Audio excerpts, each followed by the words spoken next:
আমরা অনেকেই আছি ফেসবুক পেজে যদি কোনো প্রোডাক্ট সুলভ মূল্যে কেউ অফার করে তাহলে আমরা সেটা কিনতে আগ্রহী হই।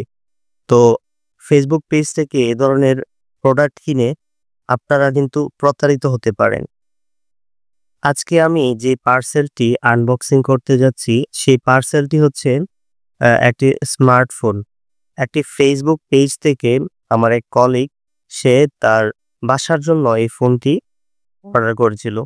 ফোনটির দাম কম পাওয়ায় সে অর্ডার করেছিল। ফোনটির মডেল হচ্ছে Oppo A3s।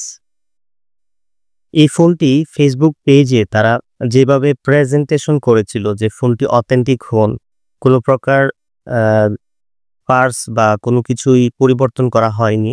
এরকমভাবে তারা ফেসবুক পেজে প্রেজেন্টেশন করেছিল এবং কিছু আ ইউজার রিভিউ রেখেছিল। যারা অনেকেই কাস্টমার আ পেয়ে স্যাটিসফাই এরকম কিছু রিভিউ দিয়েছিল অনেকে। তবে এইসব রিভিউ রিয়েল কিনা সেটা আমার কাছে মনে হয় না।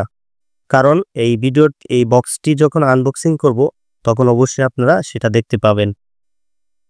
বাংলাদেশে এরকম অনেক ফেসবুক পেজ রয়েছে যারা ভিডিওতে দেখাবে যেটা আপনি সরাসরি সেটা পাবেন না।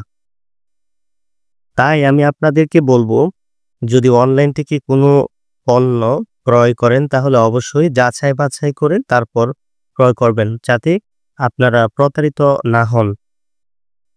তাহলে চলুন বক্সটি খুলে দেখা যাক কিভাবে তারা আমার কলিগকে ঠকানোর চেষ্টা করেছে।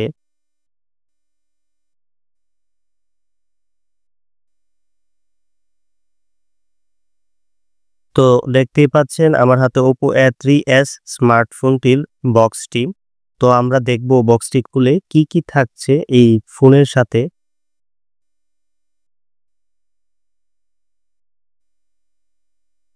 দে দেখতেই পাচ্ছেন বক্সটি আমরা খুলে ফেলতেছি। দেখা যাক বক্সটির ভেতরে কি, কি রয়েছে। প্রথমে যদি আমরা দেখি তাহলে দেখতে পাবো আ ফোনটির ব্যাক কভার সাথে দেওয়া হয়েছে।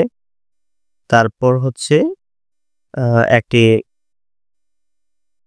তারপর হচ্ছে স্ক্রিন প্রটেক্টর। অ্যা তারপর হচ্ছে বক্সটির ভিতরে রয়েছে স একটি 27 ওয়াটের চার্জার দেখতেই পাচ্ছেন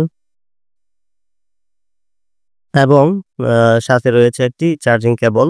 এই কেবলটি হচ্ছে টাইপ সি। তবে আমাদেরকে তারা যে ফোনটি দিয়েছিল সেটি হচ্ছে টাইপ বি পোর্টের। আর একটা দিয়েছে হেডফোন। এই ছিল বক্সটিতে।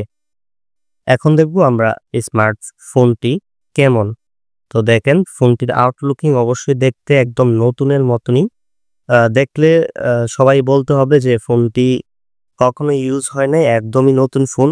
এত পুরনো মডেলের একটি ফোন যে এরকম নতুন হতে পারে আ সেটা না দেখলে বুঝতে পারবেন না আপনারা। আ আমি এখন এই ফোনটির ক্যামেরা ওপেন করে দেখাবো যে এই ক্যামেরা কতটুকু ক্লিয়ার দেখা যাচ্ছে। আ সব ঠিকঠাকভাবে দেখা যাচ্ছে কিনা অন্ধকারের মধ্যে। মোটামুটি ক্যামেরাও ভালোই ফোনটিতে।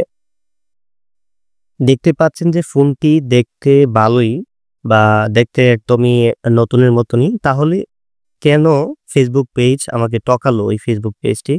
আ সেটাও বলছি। বিষয়টা হচ্ছে যে আমাকে তারা বলেছে যে অথেন্টিক ফোনটার সকল পার্টস অথেন্টিক। সরি, আমাকে না, আমার কলিগকে বলেছে। তাই আমার কলিগ এই ফোনটা অর্ডার দিয়েছিল। কিন্তু আ ফোনটা অথেন্টিক কিনা এখন দেখেন আপনারা যে ফোনটা কতটুকু অথেন্টিক। ফোনটিতে কতটুকু অরিজিনাল পার্টস রয়েছে সেটা হয়তোবা আপনারা টের পেয়ে গেছেন। এখন লক্ষ্য করলে দেখবেন চার্জিং পোর্ট এবং হেডফোন জ্যাক কতটুকু পুরনো। মনে হচ্ছে পুড়ে গেছে। ফোনটির আউটলুকিং যে নতুনের মতো দেখা যাচ্ছে। কিন্তু ফোনটির ভেতরে সার্কিট এত পুরনো যেটা দেখতেই পেয়েছেন। আ এর মানে আপনারা বুঝতেই পারছেন যে ফোনটিতে যে মাদারবোর্ড রয়েছে সেগুলো অথেন্টিক ছিল। তবে ডিসপ্লে এবং ব্যাক সাইডের যে সাইডটা রয়েছে ওগুলা পরিবর্তন করা হয়েছে, কেসিংগুলো পরিবর্তন করা হয়েছে, সেটা ভিডিও দেখে আপনারা বুঝতে পেরেছেন।